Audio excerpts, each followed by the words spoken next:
Yes. So the book title is 10 Things I've Learned from Being a Lesbian Domestic Abuser. Born, build or destroy. God, equality, power, culture, understanding, wisdom, knowledge, cipher. Get excited. There we are. That part was loud. I know, it's supposed to be. What up, y'all? How you feel? It's Merch Life J, motivational, inspirational speaker for parapreneurs across the globe, man. This is the Merch Life Publishing Podcast, episode number 3. You already know we got a splendiferous, magnificent, super duper fantastic guest today, man. Her name is Tania Butler. How you doing? How you doing? Hey. So, listen, man. I've known you for years. But for the people that don't know you, let's start with who are you? Why do you teach health and wellness? And what does Tania represent? Okay, absolutely. Yes, Jay. So what do I represent? Well, my name is Tania Butler. I am 33 years old, born in the year of the dragon. So I am a millennial. And yes, me and Merch Life J, we have definitely been knowing each other since Merch Life has been in inception. And for those who do not know me, this is your first introduction, or maybe those who are watching who do know me, I definitely want to say thank you, first and foremost. But for myself, for a quick introduction as we go into the full interview, I am somebody who has been very passionate about health and wellness, particularly based on just looking at my family and just seeing just a lot of different health challenges. And even with my mother, seeing her, battling with like obesity and diabetes. And eventually she ended up passing away from deep vein thrombosis. And just seeing like even my father, how he has a very chronic, like he's in like a chronic stage of multiple sclerosis, and just seeing a lot of different illnesses in my family, like with my grandmother, my great grandmother, with Alzheimer's. And so it really had made me very eager to learn about health and wellness and prevention early on in my early 20s, of what I can do to help myself to prevent those things, and to also teach it to other people as I'm learning those things as well. So I'm very passionate about health and wellness, based on just of seeing it first and foremost with my family, and even some of my friends that's dealing with a lot of like different illnesses and stuff like that. All right, bet. What up, y'all? How you feel? It's Merch Life J, motivational, inspirational speaker for parapreneurs across the globe. You already know.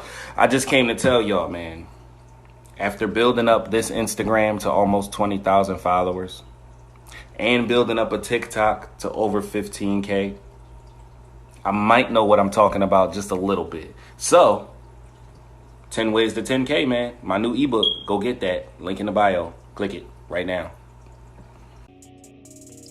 Yeah, that makes sense. That definitely makes sense, because a lot of people that I know that are into health and wellness really get into it because they see an issue, and they see what a lot of people don't see. People say that diseases are hereditary, or you got it from your grandparents and this and that, but we fail to realize that those habits are hereditary too, the habits that bring about the diseases or bring about the health issues, man. So I'm glad you pointed that out. And if I may ask, what point in life did you realize that you wanted to help people become more healthy and sustain health, and to live longer, things like that?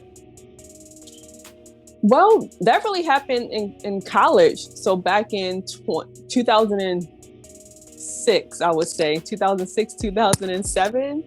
Even though I know. For real though, for real. Yeah. So I graduated with the degree of health promotion and education from Morgan State University. Shout out to Morgan State University. And so that wasn't my first choice for my degree. I actually was a telecom major. I wanted to actually be a weather girl. I wanted to be a weather girl, but I eventually ended up changing my majors. And what made me change it, I really thought, like, what is it that I want to do? You know, like, what else am I really passionate about? And I was like, I always wanted to, help people in health. I always was very passionate about, things that I could do, things that I could, if I learn certain things, tell other people what I've learned. So it was very early on. So I would say around 18 years old, I realized that when I did switch my majors in college. Yeah, and that's awesome too, because learn a lot of stuff in college. College can affect a lot of different types of mindsets, and it seemed like it worked out good for you. It worked out good. I know people that went to college and now they doing something. But yeah, that's another podcast. So right. Yeah, man. So when it comes to your book, hold on, is this your first book? It is my first book. All right, cool. So let's give them the title. All right, you can say it. You can tell them. Okay. Title of the book. You scrolling on the phone, you watching TV, and your life is passing you by. You keep procrastinating over and over. Well, maybe I'll write a book next month, but maybe I'll write a book next year. No, do it right now.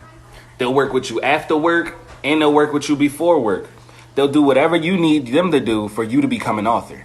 Go talk to somebody right now. They out to help you. You spend all day scrolling on the phone anyhow. Why don't you click on something that's going to help you in your future?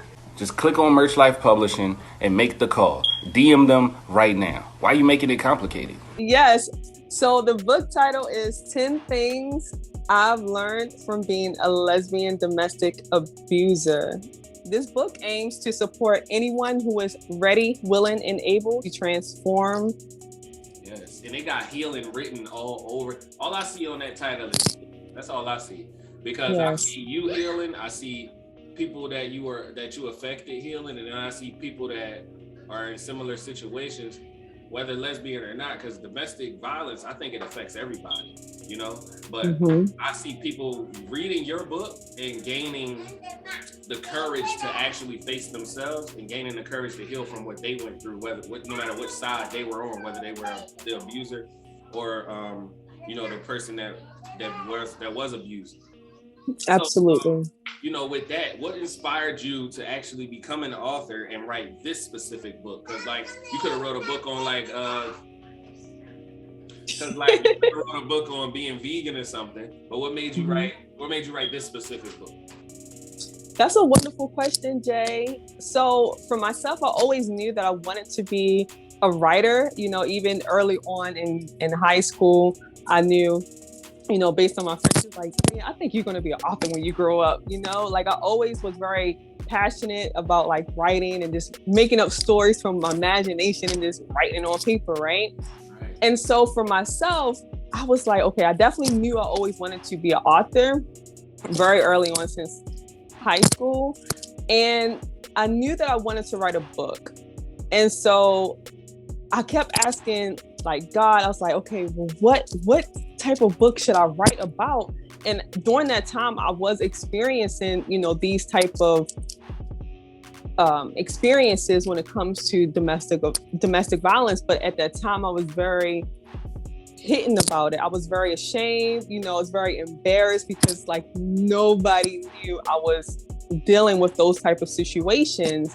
And so I just kept feeling like that's what you need to write about. But I was like, no, I want to write about other stuff, but every time it would come back to, no, you need to write about your experiences with this, you need to start off with this. And so it took me literally 10 years to finally get myself to the point of writing this book, from when I went to Sedona, Arizona, which is oh my gosh, it's such a healing place for anybody out there who needs to just physically be in an environment where just let the environment do the healing for you. And so I was in Sedona with, my mentor, Valerie Love.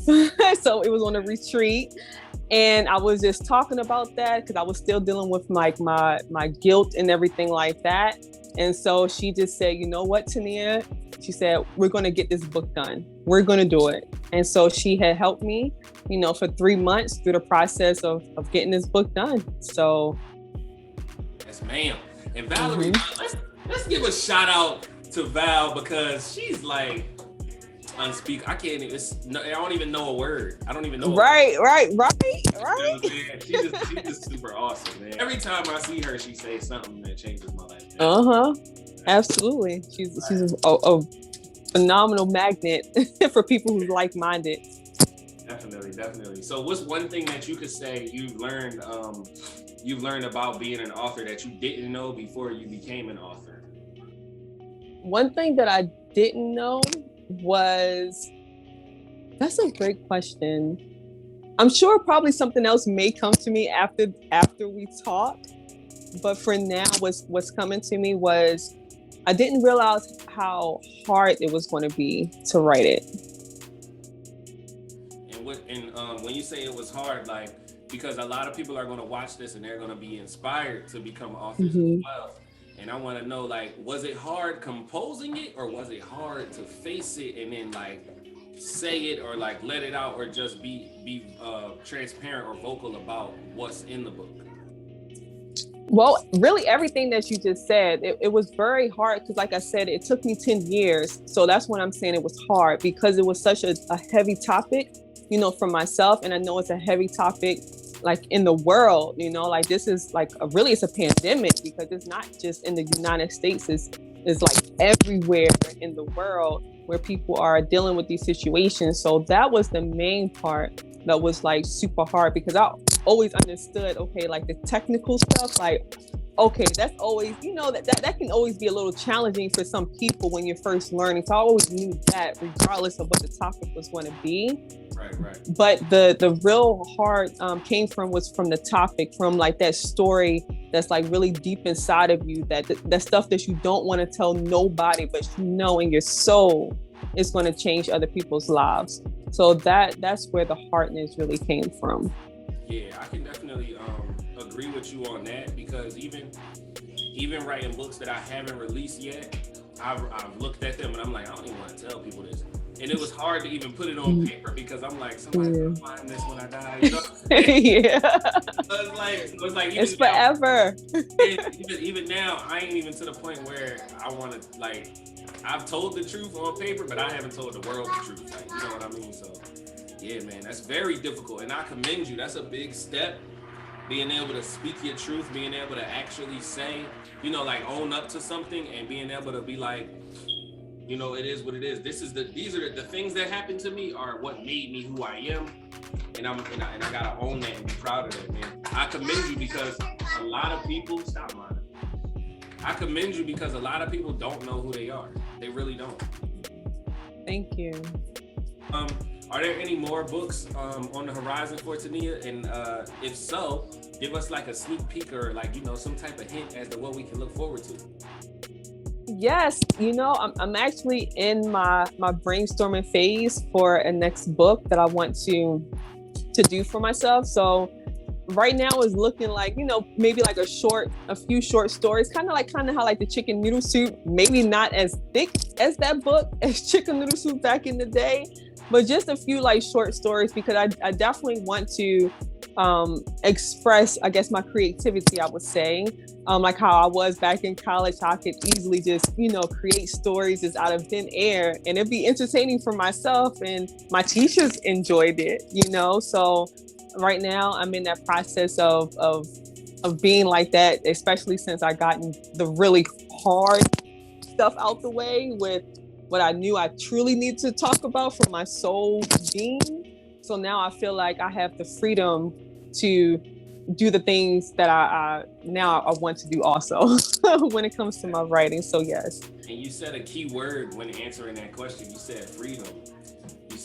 A lot of people want to move forward in life, and they want to, they want to be rich and famous or whatever their aspirations are. But the thing to me about becoming an author is that it lets you know that you can't move to the next level until you finish what you've already started. And finishing it might mean apologizing. Finishing it might mean telling someone that they hurt you. Finishing it might mean forgiving someone. Finishing it might mean just writing a book on it and putting it out there, you know? So I Yes, Jay. too, man. I really commend you for that too, because that is a great message that I think people need to hear. Because whether you want to write a book, anybody watching this, I don't care if you're watching this 100 years from now. I don't care if you're watching this the day it premieres, but I need you to understand that whether you're writing a book to be paid for your book or not, writing a book is like a healing process. It's like self-therapy. Even if you never let another person read it, you need to get it out of your system, man.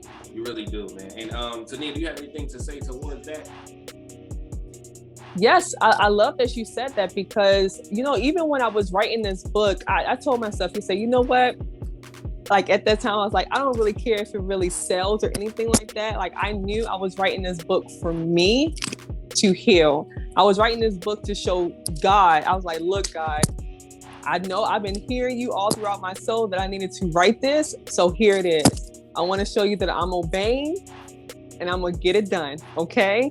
So whatever else happens, you know, if I do get book sales, if I do get interviews like with Merch Life Jay, you know, then that's just a bonus. Like all of that is just a bonus on top. But I just want to do this for my sole purpose. And it was a process for me to heal, because I healed so much just being in the process of writing the book. And I love that you yourself are helping people, you know, no matter what their story is, regardless if it's like mine or what other, because everyone always have a story. But I love what you're doing to be able to, you know, support people to write their story, to write their book, to publish it, and to get their message out there. So I got to give you your props, Jay.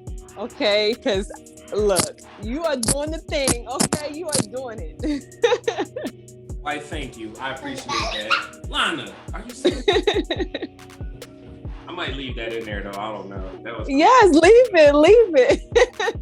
All right. So for the people that don't know, where can they find your book? Where can they purchase your book? And where can they support you on your future projects? Yes, absolutely. So you can currently get my first book that I wrote, 10 Things That I Learned About from Being a Lesbian Domestic Abuser, on Amazon. So I know the title is long, so you can really just type in my name, Tania Butler, and it's gonna pop right up, and you will see the book. And also you can, for all the future projects that I will be doing, you can reach me on taniab.com, TENIAB.com.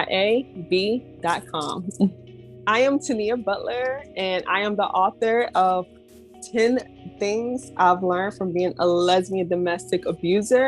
Make sure you subscribe to Merch Life Publishing while you're here. Hit the little bell button too, so you know every time we post some new content, man. Get excited. Thank you for watching, man. And as always,